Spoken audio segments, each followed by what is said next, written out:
All right, I want to answer a question I received via email regarding childhood PTSD and cortisol and Kundalini Awakening. So I'm going to read, it's a bit complex. I'm going to read it out and then I'm going to answer it. Okay.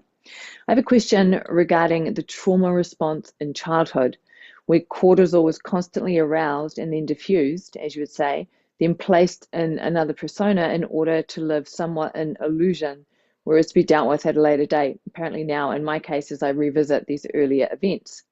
Can you explain childhood PTSD and related repeated cortisol effects on the system and how it affects Kundalini awakening as you come into alignment with true self?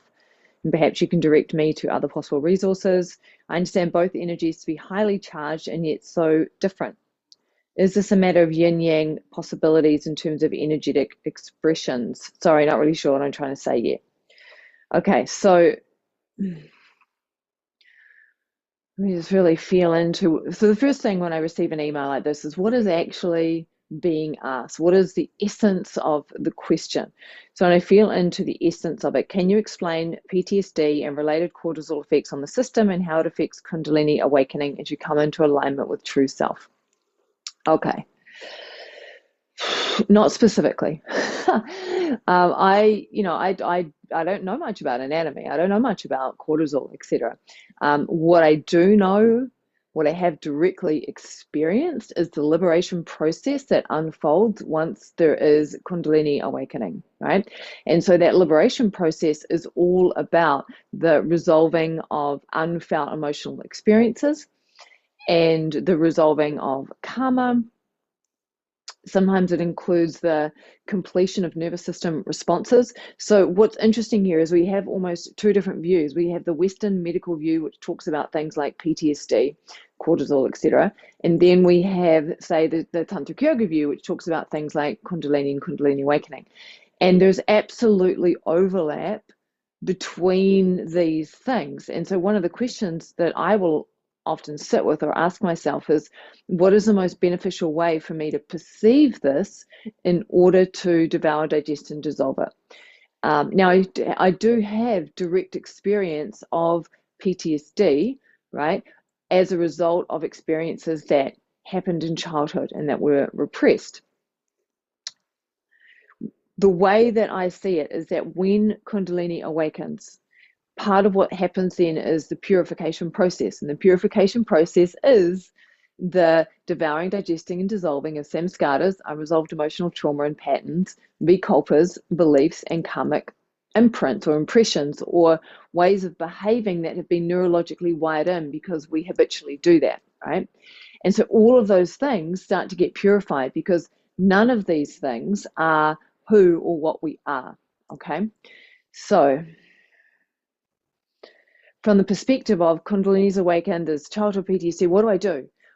The number one thing, the number one thing is to actually learn how to orientate to awareness, to disidentify from the mind, to increase your capacity to hold space for yourself, for the thoughts, feelings, and emotions that come through. Now, within the Western medical model perspective, this would fall under expanding the window of tolerance, for example, right? You'll expand the window of tolerance so that you can meet, devour, digest, and dissolve more intensity within the system, right? Because PTSD is simply when we can't fully meet and resolve an experience in real time as it's happening. Right. So what happens is that the system wants to protect us, the psyche wants to protect us, so it does what it can to protect us from feeling this thing because we do not have the tolerance at that time to be able to feel it. Or we might be under a life-threatening condition, like if you're in a war situation, like in Vietnam, for example, and you have to be able to respond to what's happening. And of course, there's no capacity there to fully feel the emotional impact of watching your body get blown up and die, right? So in some ways, this is a very smart way that the psyche works. It's like, oh, we can't cope with this right now. Let's just put it away until we can cope with it, right? And then a PTSD reaction is simply the system going, oh, I think you can cope with this now.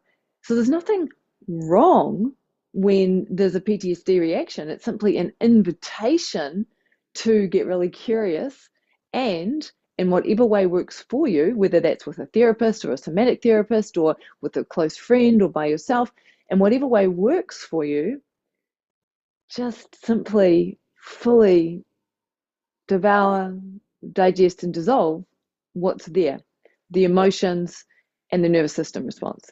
Now, that's a lot easier said than done, because sometimes what is there is horrific. If you've been assaulted, for example, and you're beginning to open up to the feelings, the unresolved feelings from the assault, that can be really challenging to fully meet. And everything inside of us wants to do whatever it can to get away from feeling that, because we don't want to fucking feel it, right? So Kundalini Awakening is the invitation, and it starts to bring up all of these things so that we can fully feel them. So increase your capacity, your ability to be with what is, right? And on the yogic path, we do this a lot through practices, and we do this particularly through working with the energy body, because every time we strengthen the energy body through an energy body strengthening practice, our capacity on that level to devour, digest, and dissolve something increases a lot, you see. So I'm just coming back to the email to make sure I'm sort of answering the question here. So can I explain PTSD related repeated cortisol effect on the I don't really know much about like repeated cortisol effects on the system. I can't speak to that. And how it affects Kundalini Awakening. And the thing with Kundalini Awakening, right? A lot of people aren't actually experiencing it. You just got movement of prana. It's pranic movements. And B, it is a call to actual awakening.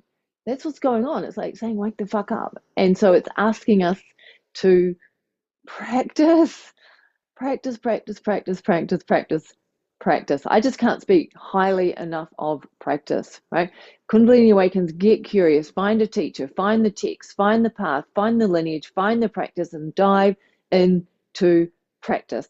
And yes, I do work with people who are experiencing Kundalini Awakening.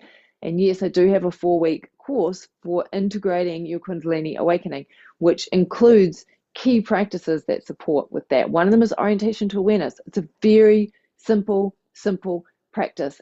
But that practice of orientating to awareness is the foundation of the awakening path.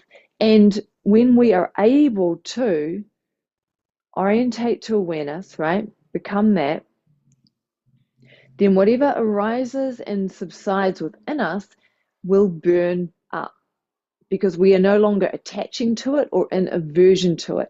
This is the critical piece. So, for example, when I began to recover memories of abuse and I began to feel them in my body as if they were happening right now, because of the amount of work I've done, because of the amount of practice I've done, because I understand the process, I was able to simply allow myself to fully feel that, because I was orientated to awareness, and the sensations that were coming through, I knew they weren't real. I knew they were just sensation. I knew that they were temporary. So I allowed them to come through. And because I'm orientated to awareness, we talk about the fire of awareness, and the fire of awareness, everything burns up, right?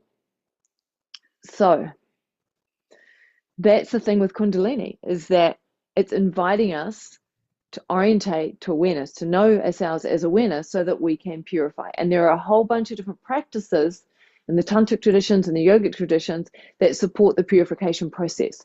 And that can include asana. Like asana was where I started, like physical postures. That's where I started. That's when I started to purify my system, right? The nervous system, the mental, emotional body. And then as I continued on, I started to do other practices like Uchata practice, which is absolute gold when it comes to dissolving, purifying all of these patterns, right? If you read any of the great spiritual literature, that like Muktananda's Play of Consciousness, for example, if you look at what those yogis went through, if you look at how they practiced, if you look at what unfolded when they were in practice, you can see the path. You can see what's needed. It's all laid out. Like none of this is a mystery in some ways. It's just that we don't necessarily want to do what is necessary, right? I work with people and they're not showing up for practice every day. And it's like, well, if you're not going to show up for practice every day, well, what are we doing? What are we doing? All right, one last pass over the email and then I'll wrap this up.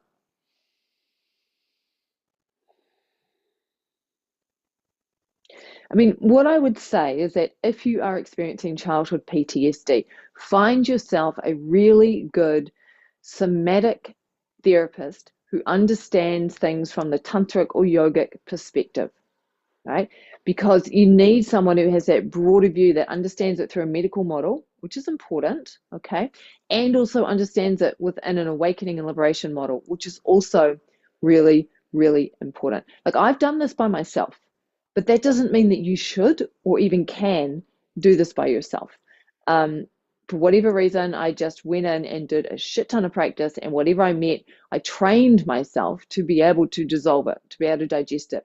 And the more I did that, the stronger my energy body got, the easier it got. And now when I feel something come up, I'm just like, all right, let's go, boom, going in and just eat it up. You know, I went to a breathwork class on Tuesday night, and I'm in the breathwork class, I'm doing the thing, my mind goes to one thing, and then boom, grief. So much grief arising from whatever, unresolved childhood stuff. Stuff that's actually resolving, almost done. I'd say it's pretty close to being done. And I was just like, no big deal. Nothing's wrong. Don't need to know what's going on. Don't need to know what it's about. And just like allow myself, I've trained myself to simply allow myself to sob, just allow myself to feel grief.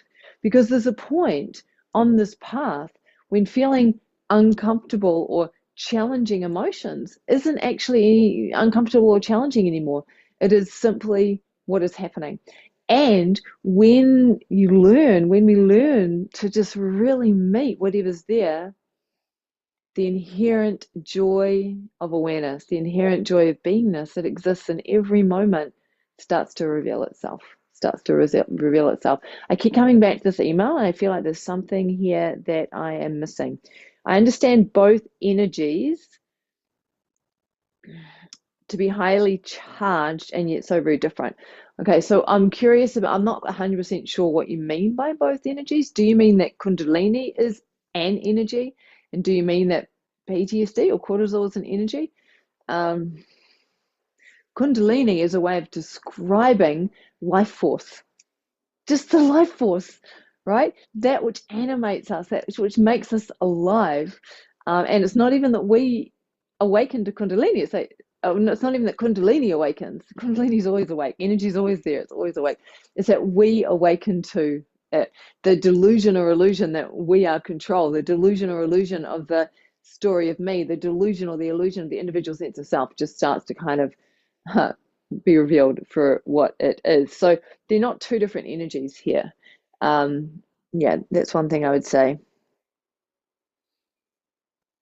Okay, so what I have noticed, what I can speak to is that the more unresolved trauma, the more shit, the more karmic imprints, the more samskaras, the more that there is rigid internal control, etc., the more challenging it can be when Kundalini begins to awaken because of the purification process.